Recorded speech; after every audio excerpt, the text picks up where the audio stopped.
Explaining what carbon capture, utilization, and sequestration, or CCUS, is, that's easy enough. But when it comes to how it works, things get a little more complicated. At its core, CCUS aims to capture carbon dioxide emissions from industrial facilities and either convert them to products or store them underground to mitigate climate change impacts. So that's the what. But the how is where it gets really tricky. You see, CCUS isn't a single technology, but rather many. It requires multiple techniques, each tailored to different industrial sources, to first capture point source CO2 from industrial facilities like cement plants or power stations, then compress and transport the CO2, and finally, permanently sequester it by injecting it into geological formations or converting it into products. And as if that wasn't enough, we need to do all of that safely, economically, and reliably. So the how really matters. Mastering CCUS is crucial for Canada and the world to meet emissions reduction goals, as highlighted by the International Energy Agency. Luckily, the world is working together on this issue. But with a global technology effort like this comes the need for the world's best and brightest to get together to discuss the what, the how, the where, the when, and even the why of it all. So you might be wondering, when the world's leading CCUS researchers, innovators, investors, and policymakers want to get together, what's their first stop? The GHGT conference, established in 1997, serves as the foremost international event on greenhouse gas mitigation technologies, and CCUS in particular. It's a key forum for discussing the latest in CCUS, rotating between North America, Europe, and Asia every 2 years. GHGT-17, set for October 2024 in Calgary, Alberta, and hosted by Emissions Reductions Alberta, continues this legacy. I think I speak for everyone at ERA when I say we are incredibly excited to be bringing this event to Alberta this year. A lot of hard work has gone into developing the conference, with major contributions from the IEAGHG team, ERA, and the other steering committee members. Right off the top, I want to give a huge note of appreciation to Mark Summers, whose leadership helped make this event a reality, as well as the rest of our amazing steering committee for all of the hard work they have done and are doing. But don't just take my word for it.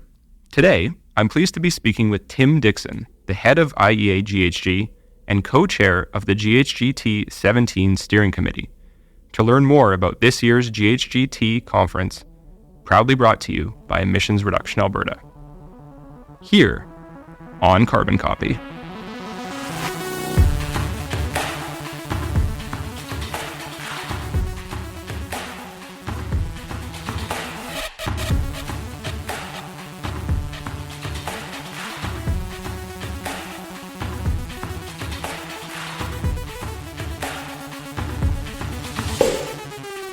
Welcome to Carbon Copy.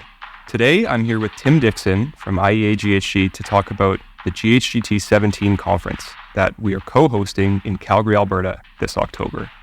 Tim, welcome to Carbon Copy. Thank you, Chris. Very happy to be here today. Really happy to have you with us. So to start, if you can please introduce yourself, the organization you're with, and your role in the GHGT conference. Okay, well, my name's Tim Dixon. I'm the head of IEAGHG. We're an international research organisation funded by 38 countries and companies, and we fund and that undertake activities in carbon capture, utilisation and storage. Wonderful. We're really happy to have you with us today and to speak about the GHGT conference, which both your team and our team are working hard to prepare. So we're all eagerly anticipating as we get closer and closer to the fall. So at the start of our conversation, can you please begin by giving us a brief history and purpose of the GHGT conference? So, yes, its purpose really is to bring together all of the work and activity going on in carbon capture, utilisation and storage around the world. We hold it every 2 years. And the history of it, well, it originally started in 1992, and it's two conferences then merged, and it got its name, which is the Greenhouse Gas Technologies Conference, GHGT. It got its name in 1997. And this one coming up this October is GHGT-17. So we've held 16 of them, and this will be the 17th. Great. And you mentioned you're with IEAGHG. Can you maybe speak a little bit more about your organization and your role in organizing the event? Okay, so our organization funds research into the development and deployment of carbon capture, utilization and storage. We've been in existence since 1992 ourselves. So we're the longest standing CCS related organization. We work obviously internationally. Our members are international from all around the world, and we work with all the other CCS organizations that there are. And our official role is the custodian of this conference series, custodians.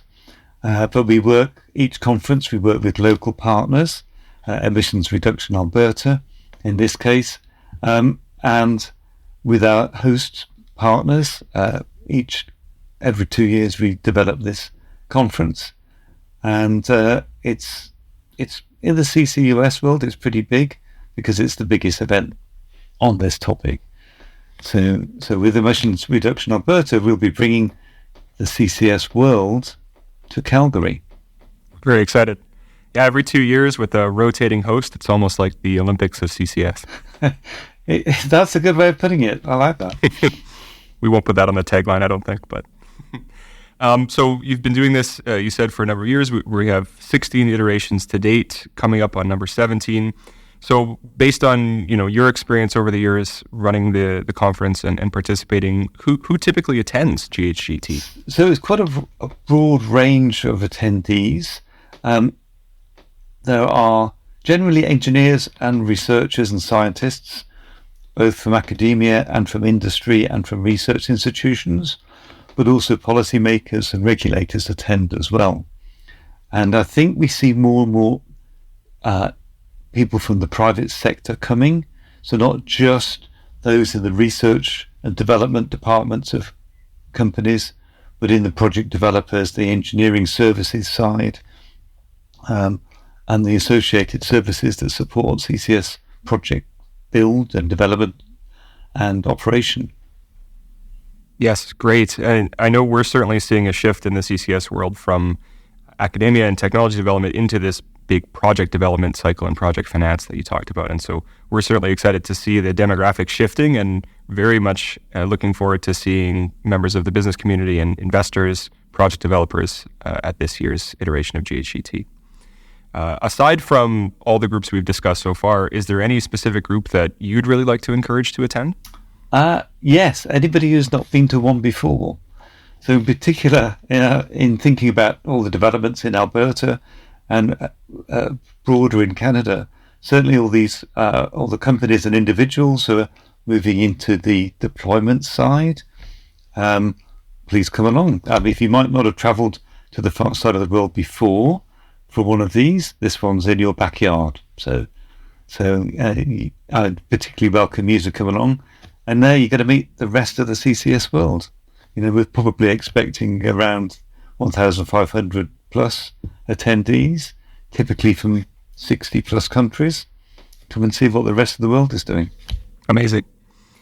Okay, well, let's dig a little bit more into the specifics of the conference itself.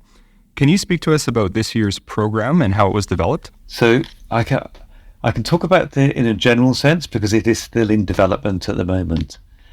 So what we do cover all aspects of the CCUS value chain: capture, transport, storage, regulation, policy, public perception, removals, carbon negative technologies, and all the different developments in all the aspects of capture technologies and storage and monitoring and risk. Everything you can think of we cover, legal and regulatory. So the scope is as broad as you would want it to be to cover CCUS and engineered carbon dioxide removal as well. We managed to fit that into 4 days by having 7 parallel streams. We have 71 sessions in those 7 parallel streams, and we'll have about 350 oral presentations and about more than 500 posted presentations. I can't talk about the details yet because we're literally work in progress. We've just had the deadline for the submission of abstracts, And now we have 126 expert reviewers all around the world reviewing and assessing those abstracts. And then we'll meet later in March through the technical program committee, and we'll take those assessments and those reviews and make them into the 71 sessions, 5 presentations each, to make up the 350 presentations set into the subject areas and that the abstracts are in. So it's very much work in progress at the moment, but it will cover just everything you can think of relating to CCUS. And then in addition to the technical program, which that was referring to, we will also have 6 discussion panels, and we will have plenary presentations, keynote presentations at the beginning, and a plenary wrap-up at the end as well, with high-level speakers. Yeah, it's just a phenomenal amount of content, and I can tell you, I mean, I don't have to tell you because you're on the organizing committee with me, but we've seen all of that work going into developing the program and seeing the abstracts come in, and it's just been incredible to see. And I think, if I'm not mistaken, we saw a record number of abstract submissions this year, somewhere in the vicinity of 1,100 submissions. So it's been a really great response. Indeed, and it's the highest number for 10 years. It's a key metric. It reflects the level of activity going on in CCUS around the world. It's a very organic process. We can't make these. These are coming from the people doing the work. And as we move from, as you said about the demographics, from research into deployment, and even though there's more commercial sensitivities coming into play with all the actors and things, still the abstract numbers are going up. And this is great, because this is what we want. We want sharing of all this knowledge and development. And so this actually is the highest number for 10 years. 1,127 is the precise number. Wow, that's amazing. Well, I think you've covered it, but we'll get the question in anyways. What do you think attendees can stand to gain from the GHG conference experience? This is the most important question, because this is why people would want to attend. So with all of this, and bear in mind this every 2 years, so all of this content is new since the last conference in 2022 in Lyon in France. So this is all the latest developments in all aspects of CCS being shared in presentations, in the oral presentations, in the poster presentations. So what we have is a lot of sharing of knowledge, a lot of discussions, and I can tell you that what happens as well is that in the discussions, new ideas, new innovations arise. We really do see this. New collaborations go forward, and the world is better for it. And we really noticed this when we had to hold one that was fully virtual because of COVID. It was quite a lot of work, but we met all the standard metrics, number of presentations, number of attendees. That was all very good. So in a sense, we kept the momentum going through COVID when nobody could travel. But as far as I could tell, no new ideas, no new innovations, no new collaborations resulted from that virtual version. We had the one after that in Lyon. Bang, so much going on. It was absolutely fantastic to see. Even in real time, I was first-hand witness to a lot of new ideas, innovations and collaborations coming out. So that's what attendees will get. They'll get inspired, they'll get new ideas, they'll get knowledge, and they'll want to share their own ideas and knowledge and experiences themselves, I hope. That's so great to hear. And I really like your point about, it's every 2 years. And so there's, I think, very few spaces that are moving faster or having faster change than the carbon capture and sequestration area. And so 2 years is an eternity when you think about the number of new projects that have been announced or under development, the new technologies coming on, the new research that's out there. And so I'm really excited to see how that's all going to combine to provide a really tremendous suite of content and experiences for attendees this year. So we've talked about the fun part, the technical meat of the conference, but we do know this conference is happening in beautiful Calgary, Alberta. So is there anything exciting happening outside of the conference venue that you can tell us about? So from my perspective, I'm excited by the site visits, because one of the benefits of coming to Alberta, there's a lot of CCS activity going on there. Again, it's work in progress. We're still to determine those, but there's such a good choice of options that it's likely that we'll have 3 different options on the last day of the conference, the Friday, 3 different trips to different parts of Alberta to look at parts of the Alberta Carbon Trunk Line, the Edmonton area, the activities up there, including Quest, and other activities in the region as well. So that's what's making me excited about outside the conference.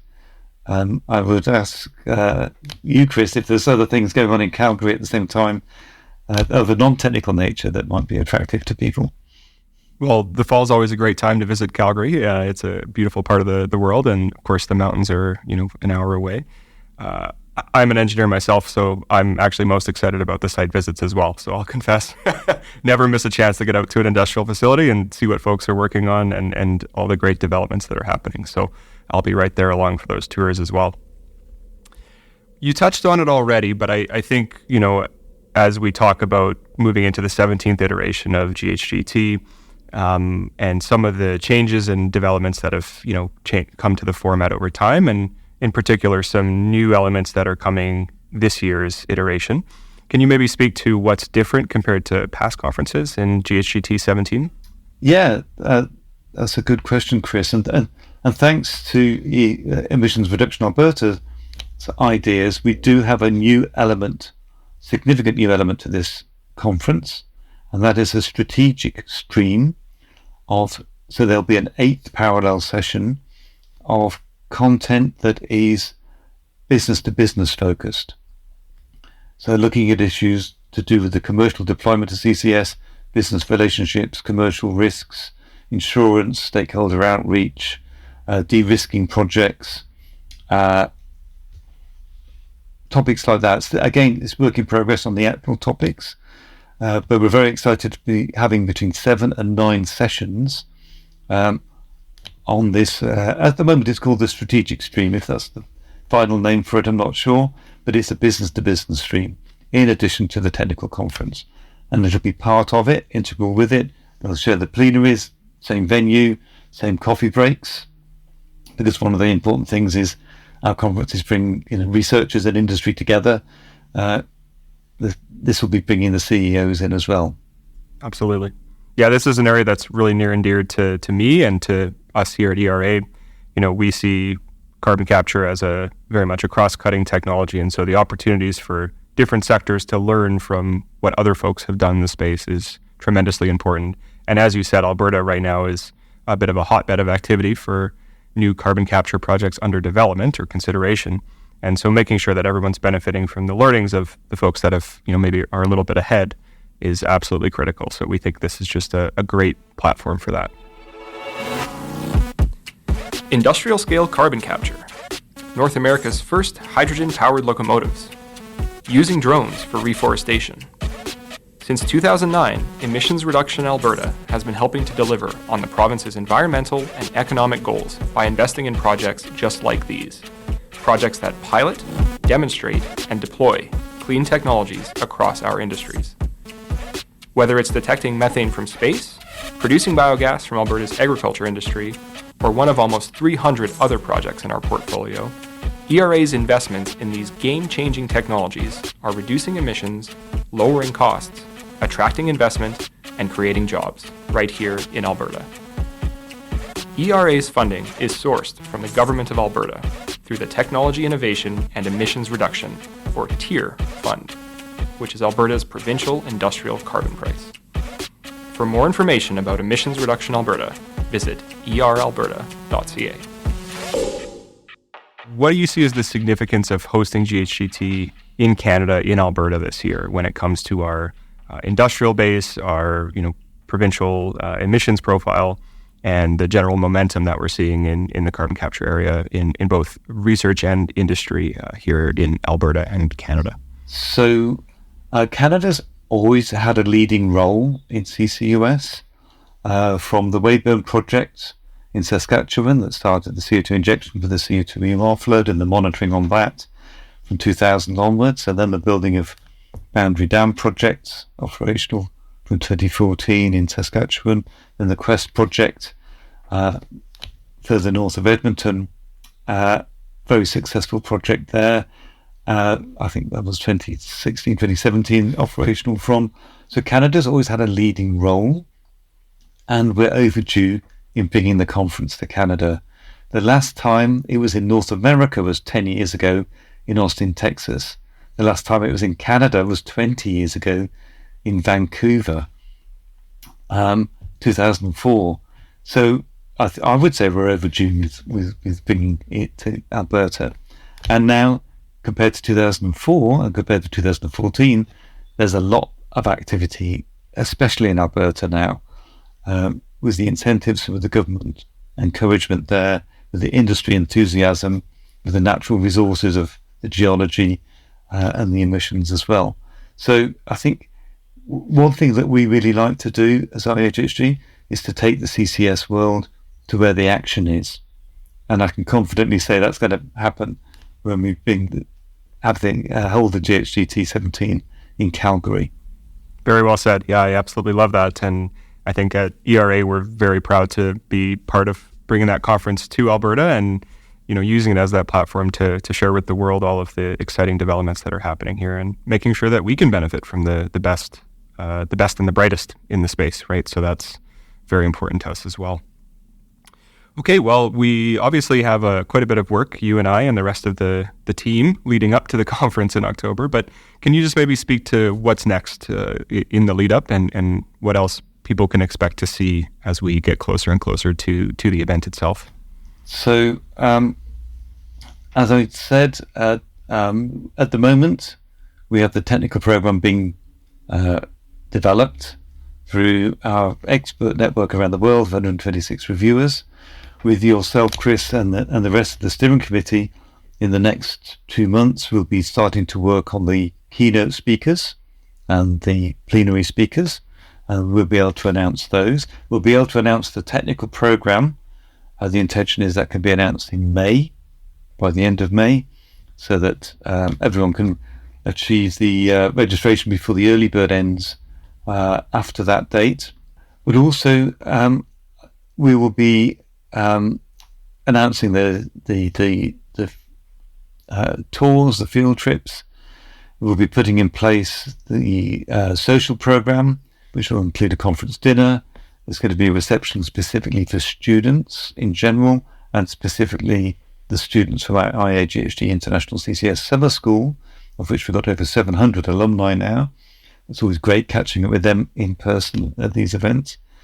And I'm very much hoping that we're going to have confirmed the keynotes who'll be doing the welcoming to the conference. And so, it was a great pleasure for me to meet Premier Danielle Smith and Minister Rebecca Schultz at COP28 in Dubai. There was an Alberta Canadian specific VIP CCUS evening event. I think it was great to meet them there and share my enthusiasm and our enthusiasm for this conference coming to Alberta, and I sense that their enthusiasm for hosting it as well. So, hoping to have their involvement in the opening of the conference as well. So there should be a steady stream of news and announcements coming between now and then to build the anticipation. And yeah, I'm particularly looking forward to being able to share publicly some of the things we've been working on behind the scenes when it comes to programming, speakers, all of the great tours that are going to be happening. It's shaping up to just be a really tremendous experience. So looking forward to getting that out there into the world and seeing how people respond. Well, my last question for you is really about, from the perspective of our listeners and folks who might be considering attending the conference. I think you've already said, you want to see new folks come who haven't come before, but do you have any other tips for anyone who might be thinking about coming to the conference this year and how they can get the most out of it? Yeah, sure. At the company level, come and sponsor. We welcome sponsors. We've got some great sponsors already. You sponsor, you get your name associated with the conference and get involvement that way and associated with this the biggest CCUS event that there is in the world that happens. On an individual basis, and there's exhibit opportunities as well, I should mention that. On an individual basis, It is a very busy conference. 7 powered hours technical sessions plus the strategic stream. So when we publish the technical programs, look at it in advance and plan your time wisely. And there's a lot of energy in the conference. So come with energy, because they're long days. Then you'll be talking to a lot of people, you'll be getting a lot of information. So come with your own energy, ears and ideas, and share. Wonderful. What a great note to end on. I think that's it for my questions, Tim. Anything else you want to share with our listeners before we close out today's episode? Just thank you very much, Emissions Reduction Alberta, for working with us, for hosting this conference. We're really looking forward to coming to Calgary and bringing the CCS world to Calgary and seeing all of the new developments and the site visits. We enjoy it ourselves, even though, as you said, it's hard work behind the scenes, but we really enjoy the final product. Absolutely. And likewise, we're very grateful to IEAGHG for the opportunity to co-host the conference this year. And I think I echo the sentiment that it's been tremendous fun putting it together, and we're really looking forward to the end product. So looking forward to seeing everybody in Calgary in October.